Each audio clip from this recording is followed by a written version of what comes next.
Hello, welcome to this mathematics lesson. It's on prime factors and index form. So we'll be teaching us how to express number as product of prime factors and in index form. So we take our first problem.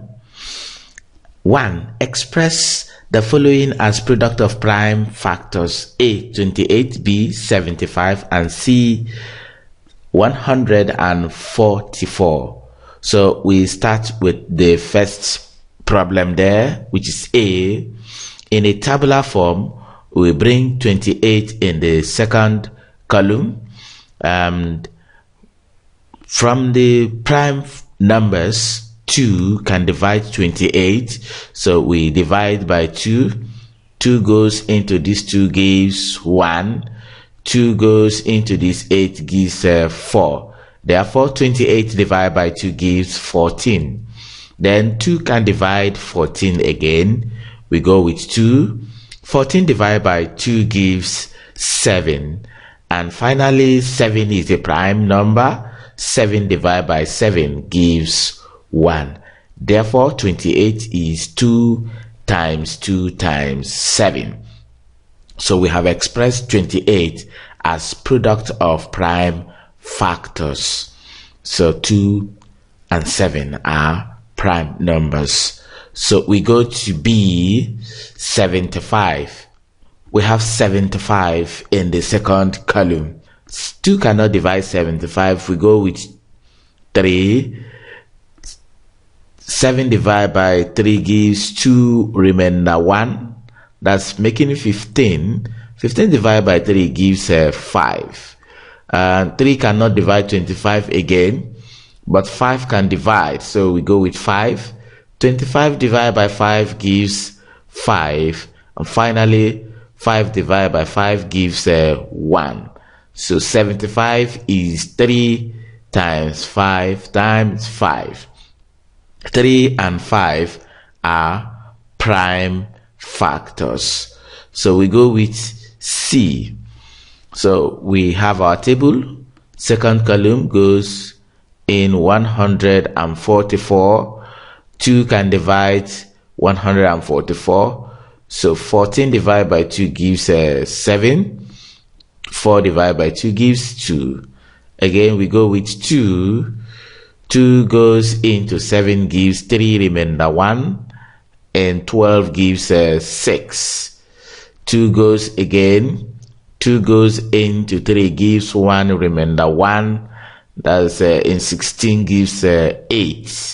So 2 goes into 18 again to give 9. 2 cannot divide 9 again. We go with 3. 3 goes into 9 to give 3. And finally, 3 divides 3 to give 1. So we go 144 is 2 times 2 times 2 times 2 times 3 times 3.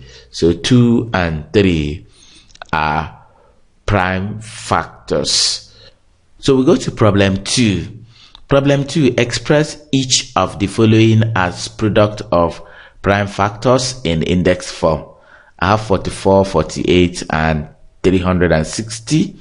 So we start with A.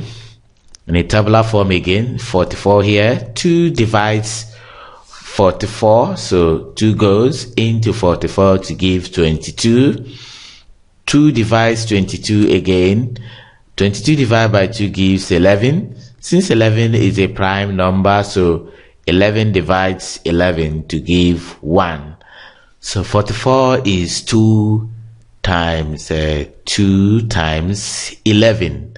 And since there are 2 2's there, so we are going to have it as 2 raised to power 2, and 11 is only 1. We just multiply by 11. This is index form. So we have expressed 44 as product of prime factors in index form. We go to 48. 48 here again. 2 divide 48. 2 goes into 48 gives 24. 2 goes into 24 to give 12. 12 divided by 2 will give 6. 6 divided by 2 again will give 3. And 3 divides 3 to give 1. So 48 is 2 times 2 times 2 times 2 times 3. And to express this in index form, we count how many 2's do we have there. 1, 2, 3, 4. We have 4 2, so it's going to be 2 raised to power 4, and since 3 is just 1, we multiply by 3. So we have expressed 48 as index form to be 2 raised to power 4 times 3. We go to 360. For 360, we have 360 in the second column. Since 2 divides 360, so we go with 2. 36 divided by 2 is 18. Add 0, it gives 180.